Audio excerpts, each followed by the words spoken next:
한국에 오지 말았어야 했어. 새벽 1시 심야버스 안에서 그녀는 이미 후회하고 있었습니다. GPS는 미쳐 날뛰고 정류장 이름은 읽을 수조차 없었고 심장은 점점 빨라지는데 버스는 멈출 생각이 없었죠. 한 정거장만 놓치면 끝이야. 아니, 그 다음이 어떻게 되는지조차 상상할 수 없었습니다. 손에 땀이 났습니다. 숨이 얕아졌습니다. 자신이 왜 여기 있는지 스스로에게 화가 났습니다. 그때 옆에서 빛이 들어왔습니다. 누군가 말없이 내민 휴대폰 화면. 그 밤, 이 도시는 예상과 다른 방식으로 작동했습니다. 지금부터 한 번의 후회가 어떻게 조용한 확신으로 바뀌었는지 그 이야기를 시작하겠습니다.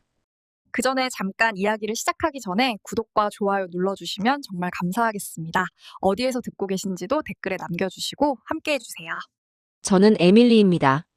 미국 시카고에서 도시사회학을 연구하는 박사과정 학생이에요. 지금 이 이야기를 하려면 먼저 그날 밤으로 돌아가야 해요. 인천공항에 처음 발을 디딘 새벽, 제 심장이 얼마나 빠르게 뛰었는지부터요. 비행기에서 내렸을 때 시간은 새벽 1시를 조금 넘기고 있었어요. 14시간의 비행이었죠. 등은 뻣뻣했고 눈은 건조했고 머릿속은 시차와 피로가 뒤섞여 제대로 작동하지 않았어요. 입국 심사대를 지나 수화물을 찾고 도착 게이트를 빠져나오는 동안 저는 계속 같은 생각을 했어요. 왜 하필 이 시간에 도착하는 비행기를 예약했을까? 왜 공항 근처 호텔을 잡지 않았을까? 왜 혼자 왔을까? 공항 문이 열리는 순간 8월의 습한 공기가 얼굴을 감쌌어요. 에어컨에 길들여진 피부가 순간적으로 반응했죠. 끈적한 느낌. 낯선 냄새. 저는 본능적으로 가방끈을 더 세게 움켜쥐었어요. 버스 정류장으로 가는 길은 생각보다 멀었어요. 캐리어 바퀴가 보도블록 틈에 몇 번이나 걸렸고 그때마다 덜컹거리는 소리가 고요한 새벽 공기를 갈랐어요. 그 소리가 유난히 크게 느껴졌죠. 마치 제가 여기 있다고 광고하는 것 같았어요. 혼자라고. 길을 모른다고. 쉬운 표적이라고. 정류장에 도착했을 때 사람은 많지 않았어요. 대여섯 명 정도였을까요? 다행이라고 생각했지만 동시에 더 사람이 적으면 무슨 일이 생겼을 때 눈에 띄니까요. 도움을 받기도 어렵고 표적이 되기도 쉽죠. 저는 버스 노선도 앞에 서서 번호를 확인했어요. 한글은 읽을 수 있었지만 빠르게 해독하기엔 아직 서툴렀죠. 손가락으로 한 글자씩 짚어가며 제가 타야 할 버스를 찾았어요. 맞는 것 같았어요. 하지만 확신은 없었죠. 버스가 왔어요. 파란색 심야버스였죠. 문이 열리고 사람들이 하나둘 올라탔어요. 저는 맨 마지막에 탔어요. 습관이에요. 뒤에서 전체를 볼 수 있으니까요. 누가 타고 누가 내리는지, 어디에 빈자리가 있고 어디를 피해야 하는지. 자리는 거의 차 있었어요. 창가 쪽은 이미 사람들이 앉아 있었고 통로 쪽 몇 자리만 비어 있었죠. 저는 앉을까 말까 망설이다가 결국 서기로 했어요. 손잡이를 잡고 서 있으면 언제든 움직일 수 있으니까요. 갇힌 느낌이 덜하니까요. 버스가 출발하자 저는 휴대폰을 꺼냈어요. 지도 앱을 열고 현재 위치를 확인했죠. 파란 점이 천천히 움직이기 시작했어요. 괜찮아, 이대로만 가면 돼. 속으로 그렇게 중얼거렸어요. 그런데 몇 분 지나지 않아 문제가 생겼어요. GPS 신호가 튀기 시작한 거예요. 파란 점이 갑자기 옆 도로로 점프했다가 다시 원래 위치로 돌아왔다가 아예 사라졌다가 화면을 확대했어요. 축소했어요. 앱을 껐다가 다시 켰어요. 소용없었죠. 정류장 이름은 한글로만 표시됐어요. 영어 병기가 없었죠. 저는 각 정류장 이름을 하나씩 읽으며 제가 내려야 할 곳을 찾으려 했어요. 하지만 버스가 움직일 때마다 화면이 흔들렸고 글자는 작았고 제 한글 실력은 이 상황을 감당하기엔 턱없이 부족했어요. 손에 땀이 나기 시작했어요. 심장이 빨라졌죠. 혹시 이미 지나친 건 아닐까? 한 정거장만 잘못 내려도 이 시간에 어떻게 찾아가지? 택시를 타야 하나? 택시 기사가 영어를 할까? 바가지를 쓰면 어쩌지? 아니, 그 전에 이 시간에 택시가 있기는 할까? 생각이 꼬리에 꼬리를 물었어요. 불안은 늘 그런 식으로 커지죠. 하나의 걱정이 10개의 가정을 낳고 그 가정들이 다시 100개의 시나리오로 분화하는 거예요. 저는 그 소용돌이 한가운데 서 있었어요. 기사님께 물어볼까 생각했어요. 하지만 뭐라고 말하죠? 제 한국어로는 정류장 이름을 제대로 발음할 수 있을지도 확신이 없었어요. 괜히 말을 걸었다가 이상한 사람으로 보이면 어쩌죠? 외국인이 새벽에 혼자 버스를 타고 있는 것만으로도 이미 충분히 눈에 띄는데. 그때였어요. 옆에서 빛이 들어왔어요. 휴대폰 화면이었죠. 누군가 제 쪽으로 화면을 보여주고 있었어요. 말은 없었어요. 그냥 화면만. 저는 처음에 뭔지 몰랐어요. 반사적으로 한 발 물러났죠. 경계심이 먼저 작동한 거예요. 하지만 화면을 보는 순간 멈췄어요. 거기에는 지도가 떠 있었어요. 제가 내려야 할 정류장이 빨간 핀으로 표시돼 있었죠. 그리고 현재 위치를 나타내는 파란 점. 2개 사이의 거리. 남은 정거장 수. 그 사람의 손가락이 한 번 움직였어요. 화면 위에서 짧게. 새 정거장 남았다는 뜻이었죠. 저는 고개를 들어 그 사람을 봤어요. 30대 초반쯤 되어 보이는 여자였어요. 검은 머리에 안경을 쓰고 있었죠. 그 사람은 저와 눈이 마주치자 아주 짧게 고개를 끄덕였어요. 그게 전부였어요. 다시 화면을 거두고 자기 자리로 돌아갔죠. 저는 그 뒷모습을 한참 바라봤어요. 고맙다는 말을 해야 했는데 입이 열리지 않았어요. 너무 갑작스러웠고 너무 짧았고 너무 조용했거든요. 제가 아는 친절은 이런 모양이 아니었어요. 말이 있고 설명이 있고 때로는 과한 관심이 따라오는 것. 그게 제가 아는 도움이었죠. 하지만 이건 달랐어요. 도움은 있었는데 관계는 시작되지 않았어요. 마치 필요한 정보만 정확히 전달하고 사라진 것 같았죠. 저는 그게 고마우면서도 동시에 어리둥절했어요. 버스가 속도를 줄이기 시작했어요. 안내방송이 나왔죠. 한글로. 저는 긴장하며 귀를 기울였어요. 방금 그 사람이 보여준 정류장 이름과 같은 발음인지 확인하려고요. 비슷한 것 같았어요. 아니, 맞는 것 같았어요. 문이 열리기 전에 저는 이미 앞으로 나와 있었어요. 거의 뛰다시피 했죠. 기사님은 아무 말도 하지 않았어요. 문이 열렸고 저는 내렸어요. 발이 땅에 닿는 순간 숨이 확 터져 나왔어요. 제가 숨을 참고 있었다는 걸 그제야 알았죠. 뒤를 돌아봤어요. 버스 안에서 그 사람이 보일까 싶어서요. 하지만 창문은 어두웠고 버스는 곧바로 출발했어요. 정류장에 혼자 남았을 때 저는 그제야 다리가 떨리고 있다는 걸 느꼈어요. 무릎에 힘이 없었죠. 캐리어 손잡이를 잡고 잠시 서 있었어요. 주변을 둘러봤어요. 편의점 불빛이 보였고 가로등이 켜져 있었고 멀리서 택시 한 대가 지나갔어요. 아무 일도 일어나지 않았어요. 정말로요. 저는 그냥 버스를 타고 정류장에서 내린 것뿐이에요. 그런데 왜 이렇게 심장이 뛰는 걸까요? 왜 손이 떨리는 걸까요? 그날 밤 숙소까지 걸어가는 15분 동안 저는 계속 같은 생각을 했어요. 이 도시가 무서웠던 게 아니에요. 제 판단력을 믿을 수 없다는 사실이 무서웠던 거예요. 길을 잃을까봐, 잘못 내릴까봐, 혼자라는 사실이 문제가 될까봐. 그 모든 가능성이 머릿속에서 실제보다 크게 부풀어 올랐던 거죠. 숙소에 도착해서 짐을 풀고 침대에 누웠을 때도 그 불안은 완전히 가시지 않았어요. 천장을 바라보며 생각했죠. 내일은 어떨까? 낮에는 다를까? 이 도시는 정말 제가 연구하려던 그런 곳일까? 그리고 한 가지 더. 버스에서 저를 도와준 그 사람. 왜 말을 하지 않았을까? 왜 이름을 묻지 않았을까? 왜 그냥 사라졌을까? 그 질문들이 머릿속에서 맴돌았어요. 잠들기 전 마지막까지. 눈을 떴을 때 몸보다 머리가 먼저 무거웠어요. 커튼 사이로 햇빛이 들어오고 있었지만 몇 시인지 감이 오지 않았죠. 시차 때문인지 어젯밤의 긴장 때문인지 아니면 둘 다인지. 천장을 바라보며 한참을 누워 있었어요. 전날 밤이 떠올랐어요. 버스 안에서 GPS가 튀던 순간. 손에 땀이 차던 느낌. 옆에서 들어온 휴대폰 화면. 그리고 아무 말 없이 사라진 그 사람. 조금만 늦었으면 어떻게 됐을까? 그 생각이 머릿속을 스쳤어요. 저는 평소에 이런 가정을 하지 않으려고 해요. 일어나지 않은 일에 에너지를 쓰는 건 비효율적이니까요.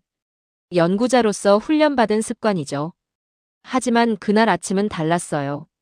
가정이 자꾸 머릿속에서 자라났어요.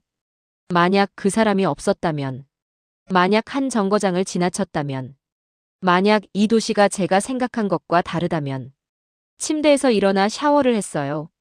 물줄기가 얼굴을 때리는 동안에도 생각은 멈추지 않았죠. 옷을 입고 가방을 챙기면서도요. 숙소 문을 열고 밖으로 나서는 순간에도요. 괜히 왔나? 그 질문이 가슴 한가운데에 박혀 있었어요. 아침 골목은 조용했어요. 8월의 햇살이 건물 사이로 비스듬히 내려앉고 있었죠. 공기는 어젯밤보다 덜 습했지만 여전히 피부에 닿는 느낌이 있었어요. 저는 천천히 걸었어요. 어디로 가야 할지 정하지 않은 채로요. 그냥 이 도시의 아침이 어떤 모양인지 보고 싶었어요. 사람들이 지나갔어요. 출근하는 사람들이었죠. 걸음이 빨랐어요. 각자의 목적지를 향해 움직이고 있었어요. 저는 그들 사이를 걸었어요. 천천히. 흐름을 거스르지 않으면서. 그때 이상한 걸 느꼈어요. 누군가 제 쪽으로 걸어오면 제가 방향을 틀기 전에 상대가 먼저 살짝 비켜주는 거예요. 아주 미세하게요. 어깨가 스칠 듯 말 듯한 거리에서 각도가 바뀌는 거죠. 저도 모르게 같은 방식으로 반응했어요. 상대가 오른쪽으로 틀면 저는 왼쪽으로. 마치 미리 약속한 것처럼요. 처음에는 우연이라고 생각했어요. 하지만 몇 번 더 같은 일이 반복되자 우연이 아니라는 걸 알았죠. 이건 패턴이었어요. 학습된 움직임. 서로 부딪히지 않기 위한 암묵적인 규칙. 시카고에서는 이렇지 않았어요. 사람들은 자기 길을 걸었고 부딪히면 부딪히는 거였죠. 가끔은 험한 말이 오가기도 했어요. 그게 도시라고 생각했어요. 그게 사람이 많은 곳의 자연스러운 마찰이라고요. 하지만 여기서는 마찰이 일어나기 전에 각자가 조금씩 양보하고 있었어요. 눈에 띄지 않게, 의식하지 못할 정도로 자연스럽게. 편의점을 발견하고 들어갔어요. 커피가 필요했거든요. 카페인 없이는 제대로 생각할 수가 없었죠. 캔커피를 하나 집어들고 계산대로 갔어요. 직원이 금액을 말했어요. 한국어였지만 숫자는 알아들을 수 있었죠. 지갑에서 동전을 꺼내는데 손가락이 미끄러졌어요. 동전 하나가 바닥으로 떨어졌죠. 또르르 굴러가는 소리가 났어요. 순간 몸이 굳었어요. 반사적으로 허리를 숙이려는데 뒤에 사람이 있으면 어쩌지 하는 생각이 스쳤어요. 누군가 먼저 집어서 건네주면 고맙다고 말해야 하는데 한국어로 뭐라고 하지? 아니, 그냥 영어로 할까? 이상하게 보이려나? 그 모든 생각이 1초 안에 지나갔어요. 하지만 아무 일도 일어나지 않았어요. 동전은 그대로 바닥에 있었고 아무도 집어주지 않았어요. 뒤에 줄 서 있던 사람도 그냥 기다리고 있었죠. 저를 쳐다보지도 않았어요. 재촉하지도 않았고요. 저는 천천히 허리를 숙여 동전을 주었어요. 계산을 마치고 밖으로 나왔죠. 거리에서 캔커피를 열며 생각했어요. 방금 그 상황이 뭐였지? 도와주지 않은 건가? 무시한 건가? 아니면 개입하지 않은 건가? 세 가지는 다른 거예요. 도와주지 않는 건 무관심이고 무시하는 건 경멸이고 개입하지 않는 건 존중일 수도 있으니까요. 하지만 그 순간에는 구분이 되지 않았어요. 저는 그냥 혼란스러웠죠.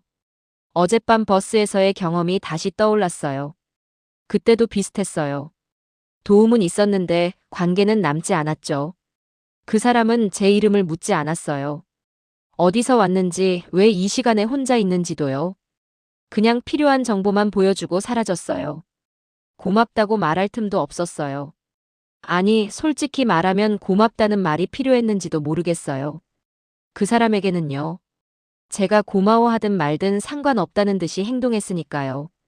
그게 조금 서운했어요. 이상하죠. 도움을 받았는데 서운하다니.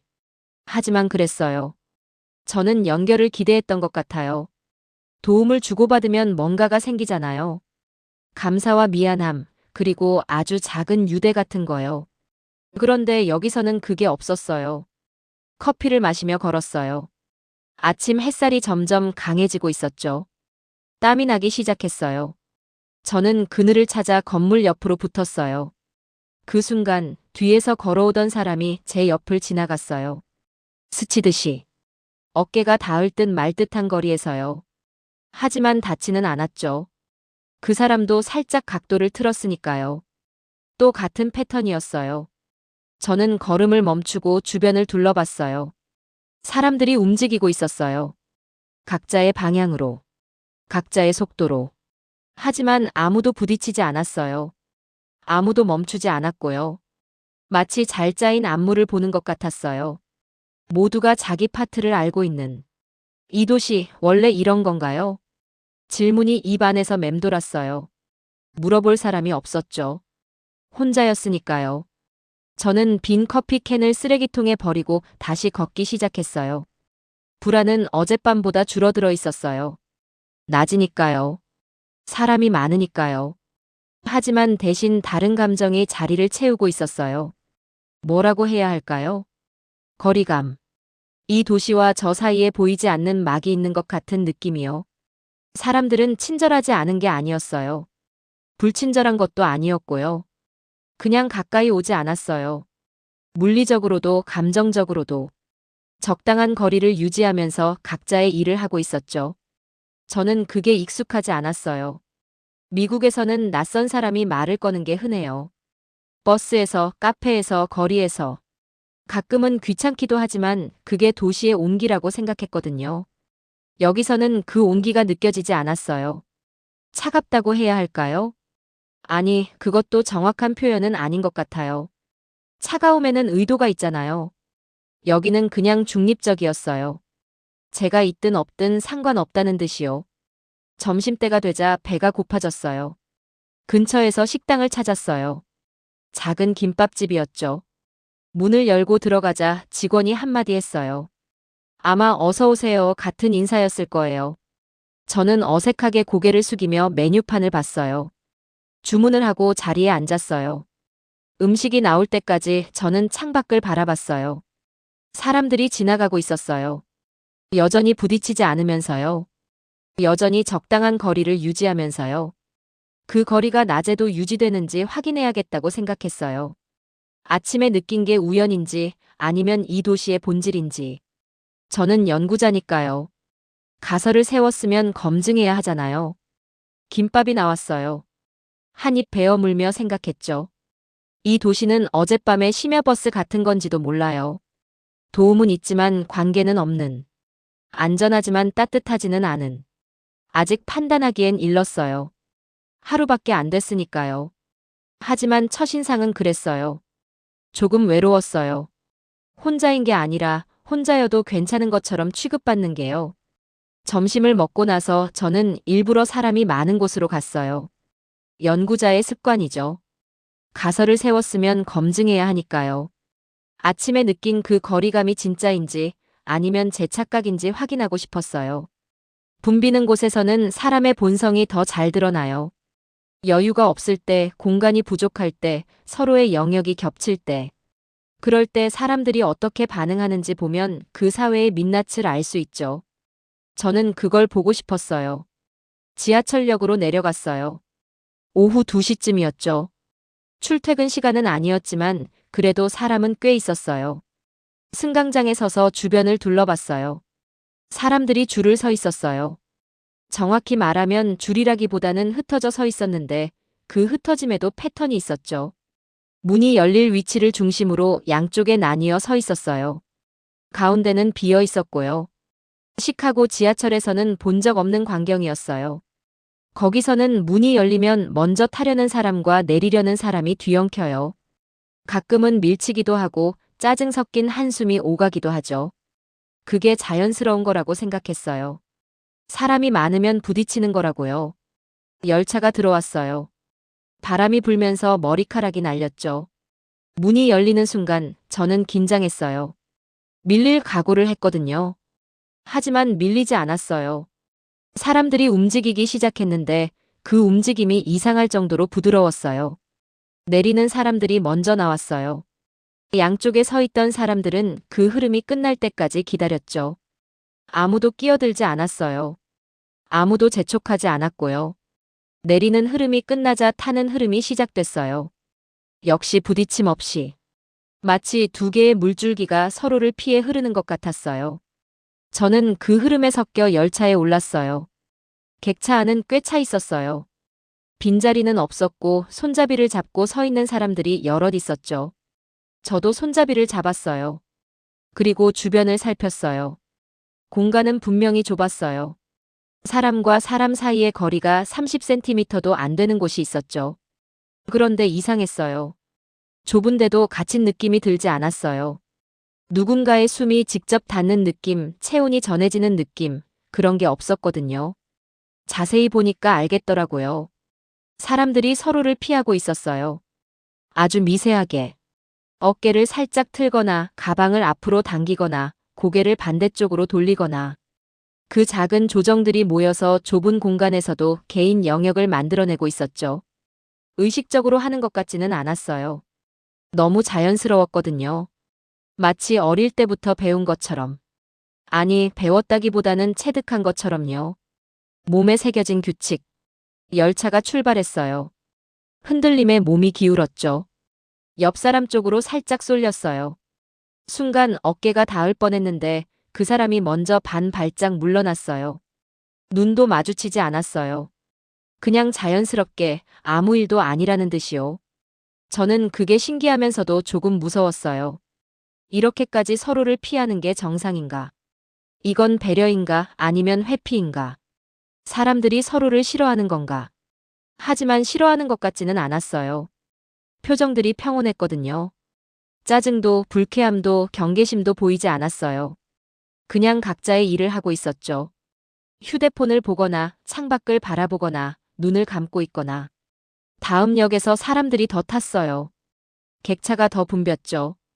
저는 안쪽으로 밀려났어요. 이번에는 정말 밀릴 거라고 생각했어요. 하지만 역시 아니었어요. 사람들이 들어오면서 안에 있던 사람들이 조금씩 움직였어요. 마치 퍼즐 조각이 재배치되는 것처럼요. 새로운 조각이 들어오면 기존 조각들이 자리를 만들어주는. 그 순간 깨달았어요. 이건 개인의 성격이 아니라는 걸요. 한두 사람이 예의 바른 게 아니라 전체가 하나의 시스템처럼 움직이고 있었어요. 암묵적인 규칙이 있고 모두가 그 규칙을 따르고 있었죠. 학습된 거리. 그 단어가 머릿속에 떠올랐어요. 이건 타고난 게 아니에요. 가르쳐진 거예요. 아니, 가르쳐졌다기보다는 환경이 만들어낸 거죠. 좁은 땅에 많은 사람이 살면서 서로 부딪히지 않기 위해 발전시킨 생존 전략 같은 거예요. 전날 밤 버스에서 그 사람이 왜 말을 하지 않았는지 어렴풋이 이해되기 시작했어요. 말을 하면 관계가 생겨요. 관계가 생기면 책임이 따라오죠. 이 도시에서는 그 전 단계에서 멈추는 것 같았어요. 도움은 주되 관계는 만들지 않는. 개입은 하되 얽히지는 않는. 그게 차가운 건지 따뜻한 건지 판단하기 어려웠어요. 어쩌면 둘 다 아닐 수도 있어요. 그냥 다른 방식인 거죠. 제가 익숙한 방식과는요. 열차가 다시 멈췄어요. 문이 열리고 사람들이 내렸죠. 빈 공간이 생기자 남은 사람들이 다시 재배치됐어요. 여전히 부딪힘 없이. 여전히 적당한 거리를 유지하면서. 저는 창밖을 바라봤어요. 어두운 터널이 지나가고 있었죠. 유리창에 객차 안의 모습이 반사돼 보였어요. 사람들의 뒷모습. 서로를 향하지 않는 시선들. 각자의 세계에 있는 사람들. 외로워 보일 수도 있었어요. 하지만 동시에 평화로워 보이기도 했어요. 아무도 누구에게 뭔가를 요구하지 않았거든요. 아무도 누구의 영역을 침범하지 않았고요. 각자가 각자의 공간을 지키면서 공존하고 있었어요. 저는 아직 이 도시를 신뢰하지 않았어요. 하루 만에 신뢰가 생길 리 없으니까요. 하지만 한 가지는 분명해졌어요. 이곳의 질서는 강제가 아니라 합의로 유지되고 있다는 거요. 누가 시켜서가 아니라 모두가 그게 낫다고 동의했기 때문에 지켜지는 규칙. 그리고 그 규칙의 핵심은 용감함이 아니라 조심스러움이었어요. 나서지 않는 것, 튀지 않는 것, 상대방의 영역을 존중하는 것. 그게 이 도시의 안전을 만드는 방식인 것 같았어요.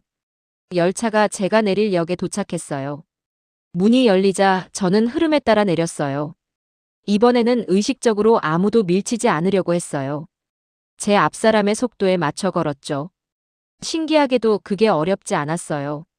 흐름을 따라가기만 하면 됐으니까요. 승강장에 서서 떠나는 열차를 바라봤어요. 창문 너머로 사람들이 보였죠. 여전히 서로 닿지 않으면서 서 있는 사람들. 저는 그 모습을 한참 바라봤어요. 그리고 생각했죠. 이 조심스러움이 밤에도 유효할까? 낮에는 이렇게 질서정연한데 밤이 되면 달라지는 건 아닐까? 제가 연구하려는 건 결국 야간 안전이니까요. 낮의 모습만 보고 결론을 내릴 수는 없었어요. 역 밖으로 나왔어요. 오후에 햇살이 눈부셨죠. 저는 선글라스를 꺼냈으며 생각했어요. 오늘 밤 다시 나가봐야겠다고요. 이 도시의 진짜 얼굴을 보려면요. 숙소로 돌아와서 저는 노트북을 켰어요. 연구자의 습관이죠. 경험하면 기록하고, 기록하면 분석하고, 분석하면 설명해야 해요. 그래야 마음이 편해지거든요. 느낌을 그대로 두면 불안해요. 이름을 붙이고 범주를 나누고 가능하면 수치화할 수 있는 형태로 바꿔야 해요. 그래야 통제할 수 있다는 착각이라도 할 수 있으니까요. 전날 밤부터 오늘 오후까지 겪은 일들을 정리하기 시작했어요. 심야버스에서 GPS가 튀던 순간 말없이 화면을 보여준 사람. 아침 골목에서 서로 비켜가던 사람들. 편의점에서 떨어뜨린 동전을 아무도 집어주지 않았던 일. 지하철에서 좁은 공간에도 부딪히지 않던 승객들. 저는 이 모든 걸 하나의 프레임 안에 넣으려고 했어요. 도시 예절. 혹은 동아시아적 거리두기. 그럴듯한 학술 용어들이 떠올랐죠. 논문 초록에 쓰기에도 무리가 없을 것 같았어요. 집단주의 문화에서의 개인 공간 협상. 고밀도 도시 환경에서의 비언어적 조율 메커니즘. 타자의 영역에 대한 암묵적 존중 체계. 단어들을 나열하니까 마음이 조금 가라앉았어요. 역시 설명은 효과가 있었죠. 이름을 붙이면 덜 무섭거든요. 이해할 수 있는 것처럼 느껴지니까요. 하지만 타이핑을 하다가 손이 멈췄어요. 뭔가 이상했거든요. 설명이 너무 매끄러웠어요. 현장은 보통 이렇게 깔끔하지 않아요. 특히 처음 가는 도시에서는요. 모순되는 장면들, 예외적인 사례들, 분류하기 어려운 순간들이 있기 마련이에요. 그런데 제 노트에는 그런 게 없었어요. 모든 경험이 하나의 결론을 향해 정렬돼 있었죠. 그건 현실이 아니라 해석이었어요. 제가 보고 싶은 대로 본 거였죠. 노트북을 덮고 창밖을 바라봤어요. 오후에 햇살이 기울기 시작하고 있었죠. 저는 솔직해지려고 노력했어요. 왜 이렇게 빨리 설명하려고 했을까? 왜 이렇게 급하게 결론을 내리려고 했을까? 답은 간단했어요. 무서웠으니까요. 전날 밤이 무서웠고 그 무서움을 인정하기 싫었던 거예요. 그래서 학문적 언어로 포장한 거죠. 운이 좋았던 거다. 과민 반응이었다.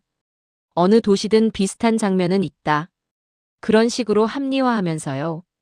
하지만 몸은 거짓말을 하지 않았어요. 아까 지하철에서 옆 사람과 어깨가 닿을 뻔했을 때 저는 순간적으로 긴장했거든요. 심장이 빨라졌어요. 가방끈을 더 세게 쥐었고요. 머리는 여기가 안전하다고 설명하고 있었지만 몸은 여전히 경계 모드였어요. 그게 부끄러웠어요. 연구자가 이래도 되나 싶었죠.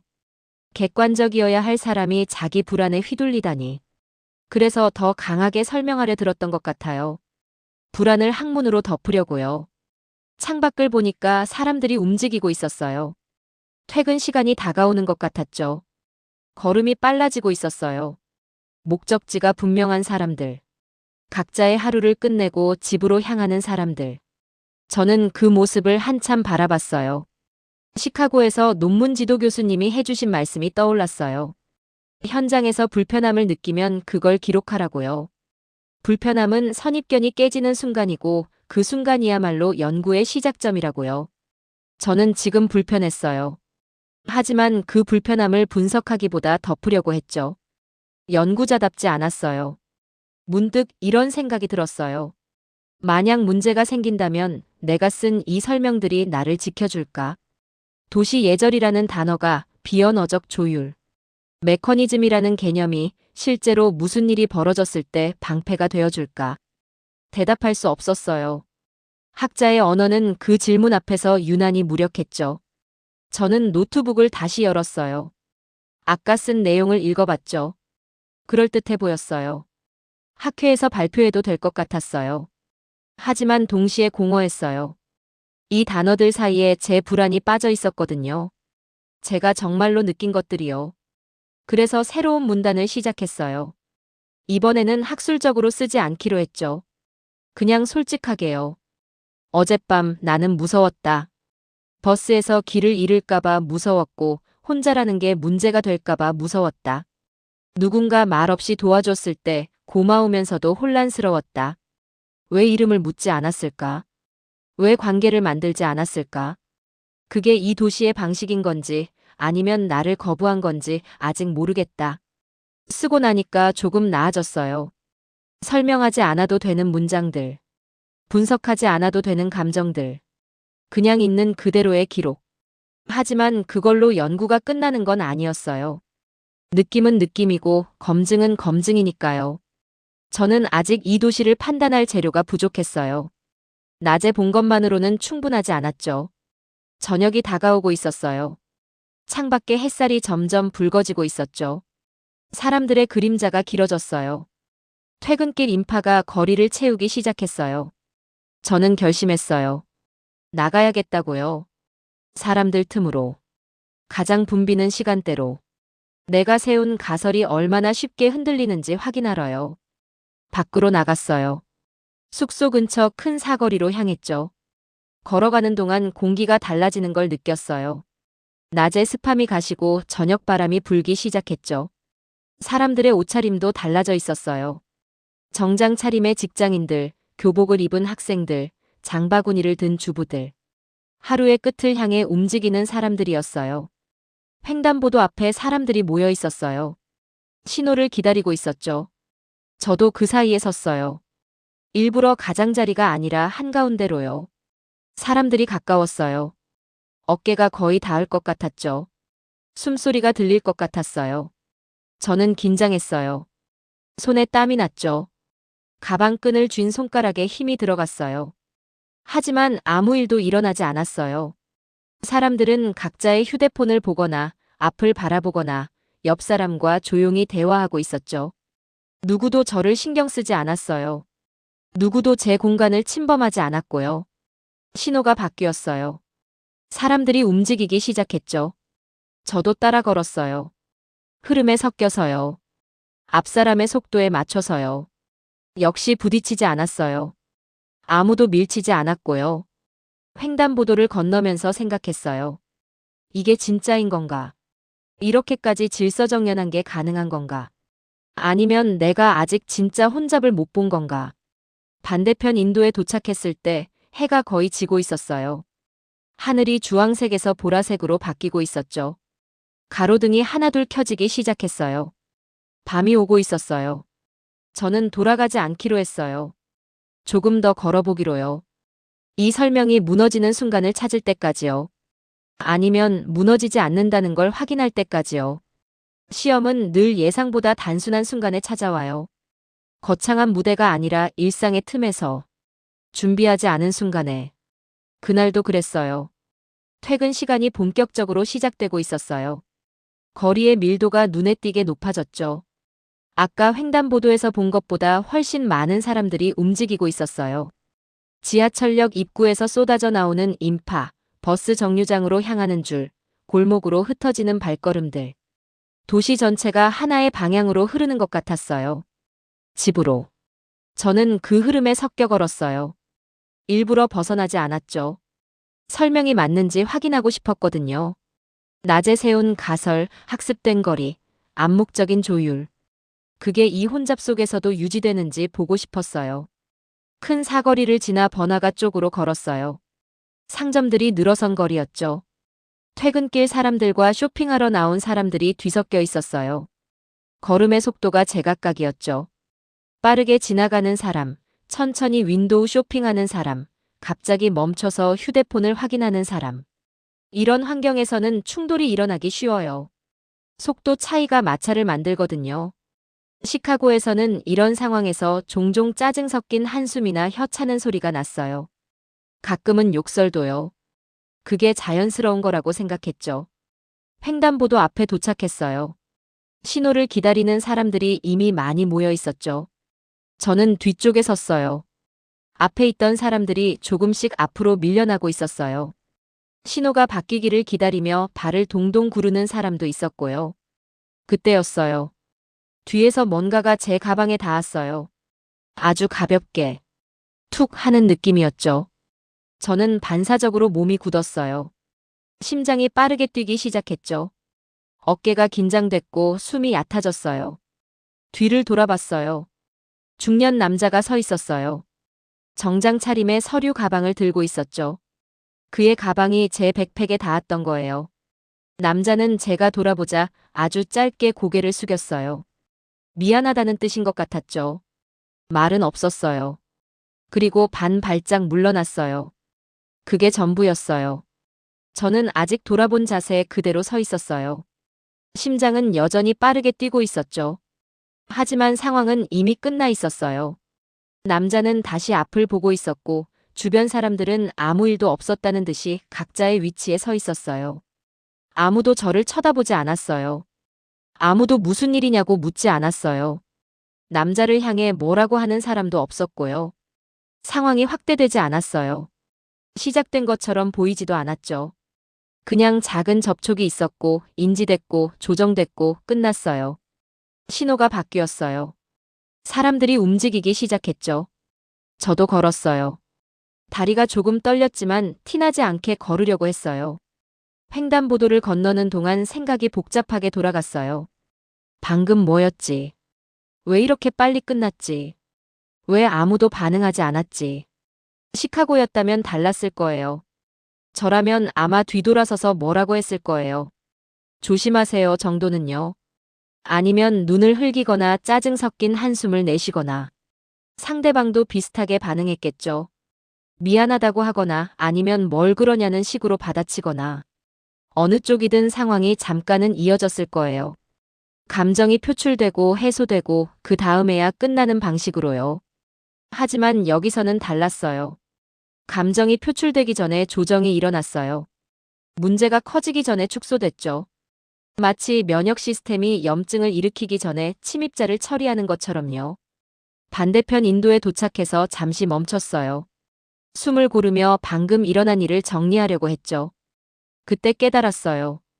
지금까지 제가 붙들고 있던 설명이 완전히 틀린 건 아니라는 걸요.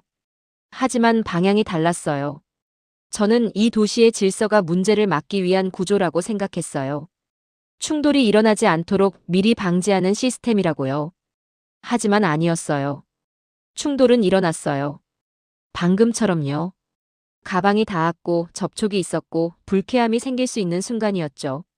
차이점은 그 다음이었어요. 문제가 커지지 않았다는 거요.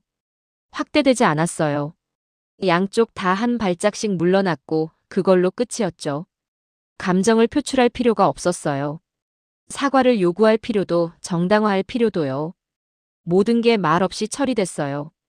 이건 문제를 막는 구조가 아니라 문제가 커지지 않게 하는 구조였어요. 그 차이를 이해하는 순간 묘한 감정이 올라왔어요. 안도감. 그리고 동시에 부끄러움. 저는 방금 전까지도 혹시라는 가정을 키우고 있었거든요. 저 사람이 일부러 그런 거면 어쩌지. 다음에 더 심한 게 올 수도 있어. 이런 생각들이요. 한 번의 접촉을 위험의 시작으로 상상했어요. 하지만 그 상상은 현실에서 힘을 얻지 못했죠. 아무 일도 이어지지 않았으니까요. 거리를 계속 걸었어요. 해가 완전히 지고 있었죠. 하늘이 어두워지고 가로등 불빛이 더 선명해졌어요. 퇴근 인파는 조금씩 줄어들고 있었지만 여전히 사람은 많았어요. 전날 밤 심야버스가 떠올랐어요. 그때도 비슷했잖아요. 도움은 있었고 사건은 거기서 끝났어요. 아무것도 이어지지 않았죠. 관계도 감사 인사도 기대도요. 그냥 필요한 순간에 필요한 만큼 그리고 사라짐. 저는 그제야 하나의 문장을 고쳐 적을 수 있었어요. 머릿속에서요. 이 도시는 안전하다가 아니라 이 도시는 불안을 키우지 않는다. 그 차이는 생각보다 컸어요. 안전하다는 건 아무 일도 일어나지 않는다는 뜻이에요. 하지만 불안을 키우지 않는다는 건 일이 일어나도 거기서 멈춘다는 뜻이죠. 완벽함과 보건력의 차이랄까요? 저는 완벽한 도시를 찾으러 온 게 아니었어요. 사람이 사는 곳에 완벽함은 없으니까요. 하지만 문제가 생겼을 때 어떻게 반응하는지, 그게 그 도시의 진짜 얼굴이라고 생각해요. 그리고 이 도시는 방금 제게 그 얼굴을 보여줬어요. 편의점 앞에 멈춰 섰어요. 물을 사려고요. 목이 말랐거든요. 긴장하면 늘 목이 말라요. 물을 사서 밖으로 나왔어요. 차가운 물이 목을 타고 내려가는 게 느껴졌죠. 한 모금 마시고 하늘을 올려다봤어요. 별은 보이지 않았어요. 도시의 불빛이 너무 밝아서요. 하지만 그 불빛이 싫지 않았어요. 오히려 안심이 됐죠. 어디를 가도 빛이 있다는 게요. 어두운 골목이 없다는 게요. 설명은 무너졌어요. 제가 처음에 세운 깔끔한 가설은 현실 앞에서 수정이 필요했죠. 하지만 그게 나쁜 건 아니었어요. 연구는 원래 그런 거니까요. 틀리고 고치고 다시 세우고. 그 과정이 진짜 연구예요. 물병을 가방에 넣고 다시 걷기 시작했어요. 이번에는 목적지 없이요. 그냥 이 도시의 밤을 조금 더 걸어보고 싶었어요. 설명이 무너지고 나면 사람은 같은 장면을 다시 보게 돼요.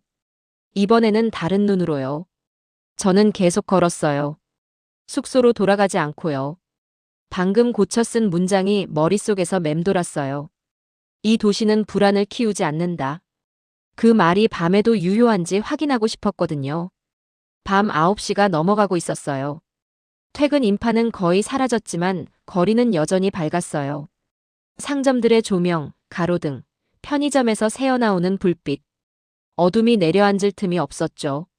저는 일부러 한적한 골목으로 들어갔어요. 시험하려는 거였어요. 큰 길에서는 안전한 게 당연하잖아요. 진짜 테스트는 사람이 적은 곳에서 해야 하니까요. 골목은 조용했어요. 발소리가 울렸죠. 제 발소리만요. 뒤에서 다른 발소리가 들리면 어쩌지 하는 생각이 스쳤어요. 낮에 가라앉았던 경계심이 다시 올라왔죠. 자연스럽게, 아주 익숙하게요. 그때마다 저는 속으로 정리했어요. 지금은 과민 반응이다. 낮에 이미 확인했다. 이 도시는 불안을 키우지 않는다. 학자의 문장이 주문처럼 작동했어요. 이번에는 그 문장을 믿어보기로 했죠. 설명으로 덮는 게 아니라 가설로 시험해보는 거예요. 골목 끝에서 다시 큰 길로 나왔어요. 숨을 내쉬었죠. 언제 참고 있었는지도 몰랐어요. 골목이 무서웠던 건 아니에요. 그냥 몸이 반응한 거였죠. 오랜 습관처럼요. 큰 길에는 사람들이 있었어요. 커플이 손을 잡고 걷고 있었고 혼자 이어폰을 끼고 걷는 사람도 있었어요. 늦은 시간인데도 여자 혼자 걷는 사람이 꽤 보였죠. 주변을 경계하는 것 같지 않았어요. 휴대폰을 보면서 혹은 그냥 앞을 보면서 자기 속도로 걷고 있었어요. 전날 밤 심야버스가 또 떠올랐어요. 그때 저를 도와준 사람. 화면만 보여주고 사라진 그 여자. 그때는 왜 말을 안 하지, 왜 이름을 안 묻지 하고 이상하게 생각했었죠. 조금 서운하기도 했고요. 하지만 지금은 다르게 보였어요. 그 사람은 제게 딱 필요한 만큼만 도움을 준 거예요. 그 이상도 이하도 아니고요. 관계를 만들지 않았기 때문에 부담도 없었죠. 저한테도 그 사람한테도요. 밤은 낮보다 솔직하다고 해요. 사람의 태도도 그렇고요. 낮에 붙이고 있던 가면이 벗겨지는 시간이라고요. 하지만 이 도시의 밤은 낮과 크게 다르지 않았어요. 여전히 같은 거리감, 같은 조심스러움, 같은 비개입. 누군가 저를 보호하려고 나서지 않았어요. 대신 누군가 저를 시험에 들게 하지도 않았죠. 그 균형이 유지되고 있었어요. 밤에도요. 10시가 넘자 거리가 조금 더 한산해졌어요. 하지만 불안하지 않았어요. 불빛은 여전했고 편의점은 여전히 열려 있었고 가끔 지나가는 사람들은 여전히 저를 신경 쓰지 않았어요. 저는 천천히 숙소 쪽으로 방향을 틀었어요. 충분히 걸었다고 생각했거든요. 충분히 확인했다고요. 숙소 근처 편의점에 들러 물을 하나 더 샀어요. 직원이 짧게 인사했고 저도 짧게 대답했어요. 그게 전부였죠. 관계는 시작되지 않았어요. 하지만 그게 불친절한 건 아니었어요. 그냥 필요한 만큼의 상호작용이었어요. 숙소에 돌아와 침대에 앉았어요. 다리가 아팠죠. 많이 걸었으니까요. 신발을 벗고 발을 주물렀어요. 하루 동안 이 도시를 정말 많이 걸었구나 하는 생각이 들었죠. 창문을 열었어요. 밤 공기가 들어왔어요. 어젯밤과는 다른 느낌이었죠. 어젯밤에는 이 공기가 낯설고 불안했는데 오늘 밤에는 그냥 시원했어요. 같은 공기인데 다르게 느껴지는 게 신기했어요. 마음은 전날 밤보다 훨씬 가벼웠어요. 이 도시의 밤을 혼자 걸었어요. 아무 일도 일어나지 않았죠. 하지만 더 중요한 건 아무 일도 일어나지 않을 거라는 걸 저도 어느 정도 믿게 됐다는 거예요. 완전한 신뢰는 아니었어요. 하지만 어젯밤의 공포와는 분명히 달랐죠. 그게 하룻밤 사이에 만들어진 신뢰는 아니었어요. 이 도시가 오랜 시간에 걸쳐 쌓아온 무언가였죠. 저는 그 위를 잠깐 걸어본 것뿐이에요.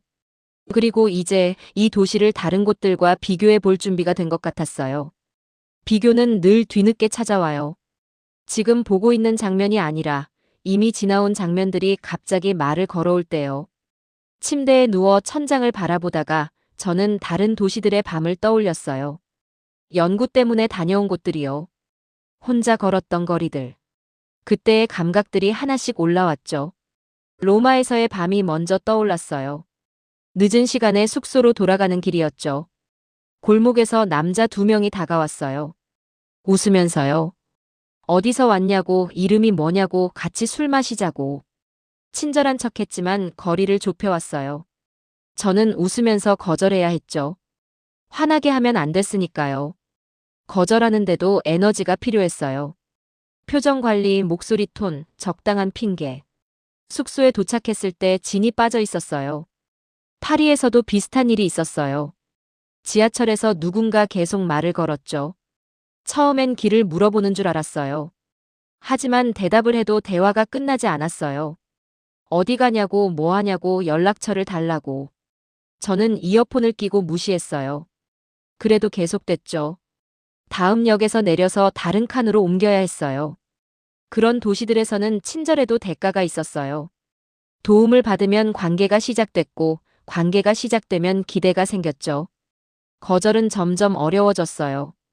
고마워해야 했고, 미안해해야 했고, 때로는 불쾌함을 숨겨야 했어요. 반대로 아무도 개입하지 않는 도시들도 있었어요. 어떤 유럽 도시에서는 밤에 길을 잃었을 때 아무도 도와주지 않았어요. 사람들이 지나갔지만 눈도 마주치지 않았죠. 문제가 생겨도 각자의 책임이었어요.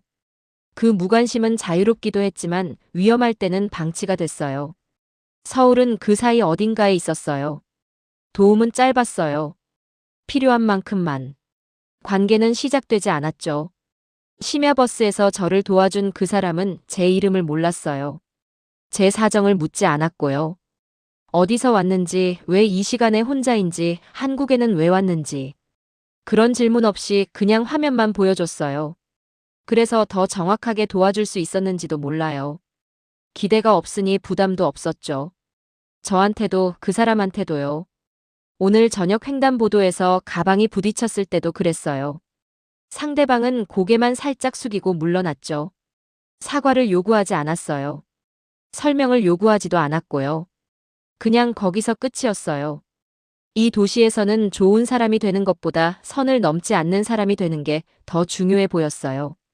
적극적으로 도와주는 게 미덕이 아니라 상대방의 영역을 침범하지 않는 게 미덕인 거죠. 그게 차갑게 느껴질 수도 있어요. 처음에 저도 그랬으니까요.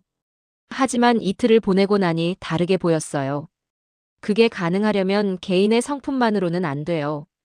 한두 명이 예의 바르다고 되는 게 아니에요. 집단 전체가 같은 규칙을 공유해야 해요. 암묵적인 합의가 필요하죠. 그리고 그 합의는 말로 전해지는 게 아니라 행동으로 유지돼요. 지하철에서 서로 비켜서는 것, 횡단보도에서 밀치지 않는 것, 문제가 생겨도 확대하지 않는 것. 그런 작은 행동들이 모여서 하나의 문화가 된 거예요. 저는 연구자로서 이걸 어떻게 설명해야 할지 고민했어요. 학술 용어로 포장하면 쉬울 거예요. 하지만 그러면 제가 진짜로 느낀 게 사라질 것 같았어요. 그래서 그냥 이렇게 정리하기로 했어요. 이 도시는 저를 환영하지 않았어요. 하지만 거부하지도 않았죠.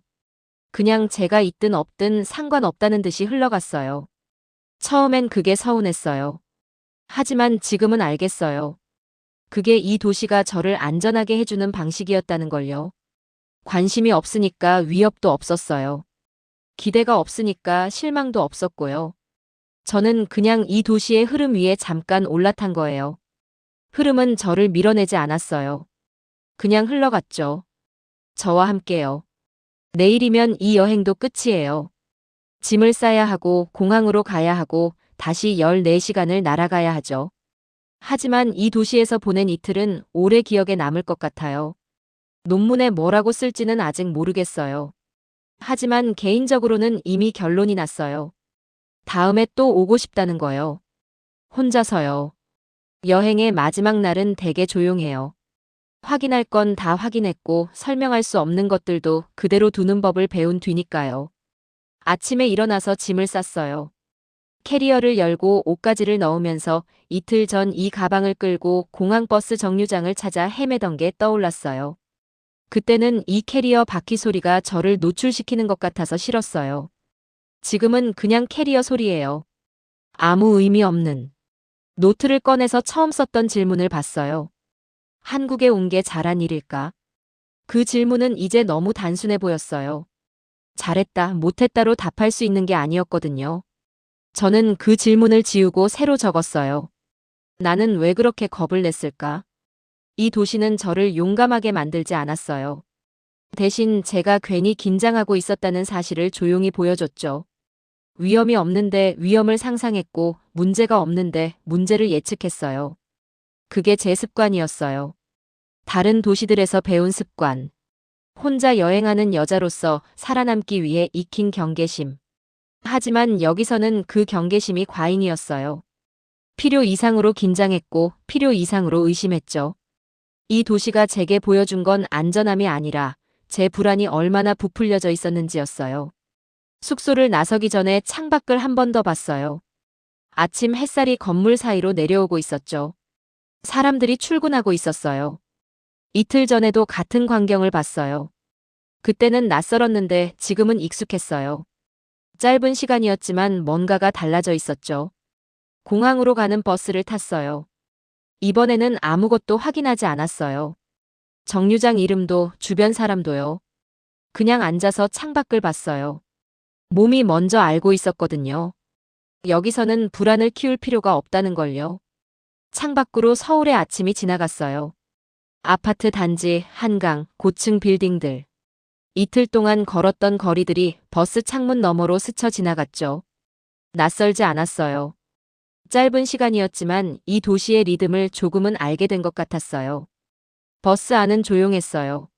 사람들은 각자의 일을 하고 있었죠. 휴대폰을 보거나 눈을 감고 있거나 창밖을 바라보거나.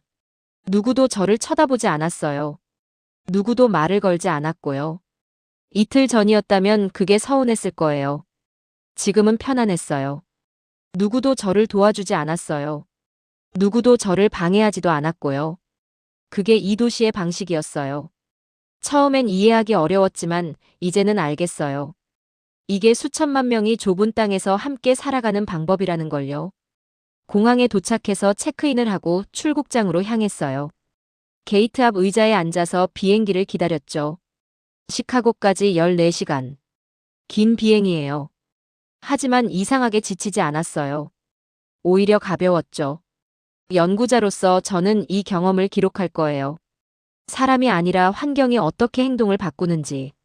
친절이 아니라 경계가 어떻게 안전이 되는지. 논문으로 쓰면 복잡해지겠지만 핵심은 단순해요. 이 도시는 저를 내버려뒀고 그래서 저는 안전했어요. 하지만 개인으로서는 이미 결론을 내렸어요. 다음에 이 도시에 올 때도 저는 혼자일 거예요. 그리고 그 사실이 아무런 사건이 되지 않을 거라는 걸 이제는 알아요. 아무도 신경 쓰지 않을 거예요. 아무도 도와주려 하지 않을 거고 아무도 방해하려 하지도 않겠죠. 저는 그냥 이 도시의 흐름에 섞여 걸을 거예요. 첫날 밤처럼 떨지 않으면서요. 그게 이 여행이 제게 남긴 가장 조용한 결론이에요. 거창한 깨달음이 아니에요. 그냥 이 도시에서는 혼자여도 괜찮다는 것. 그것만으로 충분했어요. 비행기 탑승 안내 방송이 나왔어요. 저는 가방을 들고 일어났어요. 게이트를 향해 걸으면서 뒤를 한번 돌아봤죠. 출국장 너머로 서울의 하늘이 보였어요. 맑았어요. 다시 올게요. 속으로 그렇게 말했어요. 그리고 비행기에 올랐죠. 오늘 사연이 마음에 드셨다면 구독과 좋아요 꼭 부탁드립니다. 시청해주신 모든 분들 진심으로 감사합니다.